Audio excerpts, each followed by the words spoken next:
പൂഴിയിൽ നട്ട കൂർക്കച്ചെടികൾ നന്നായി തഴച്ച് വളരുന്നുണ്ടെന്ന് നേരത്തെ പോസ്റ്റ് ചെയ്തിരുന്നല്ലോ. സാധാരണ പൂഴി നിറഞ്ഞ പ്രദേശങ്ങളിലാണ് കൂർക്ക അധികം ഉണ്ടാകുന്നത് മധ്യ കേരളത്തിൽ. അപ്പോൾ പറിച്ചെടുക്കാനും എളുപ്പമായിരിക്കും. പൂഴിയിൽ നിന്ന് പറിക്കണേ എളുപ്പമല്ലേ. മറ്റേ ചുവന്ന മണ്ണിന്ന് പറിച്ചെടുക്കണമെങ്കിൽ മിക്കവാറും കൂർക്ക കിഴങ്ങുകളൊക്കെ മുറിഞ്ഞും കഷ്ണമൊക്കെ ആയിട്ടായിരിക്കും ചിലപ്പോൾ കിട്ടുക. അല്ലെങ്കിൽ നല്ലോണം വെള്ളം കുതിർത്തിയിട്ടൊക്കെ സൂക്ഷിച്ച് എടുക്കേണ്ടി വരും. അല്ലെങ്കിൽ മിക്കവാറും എല്ലാം കഷ്ണമായിരിക്കും, അല്ലെങ്കിൽ പൊട്ടിപ്പോവും.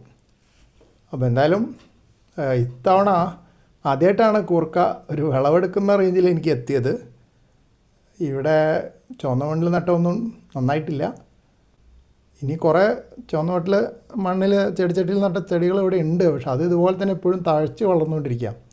ഈ ചെടികൾ വിളവെടുക്കാൻ കാരണം അത് ഉണങ്ങിപ്പോകുന്ന പോലെ കണ്ടപ്പോഴാണ്. അപ്പോൾ എന്തായാലും അത് സന്തോഷമായി.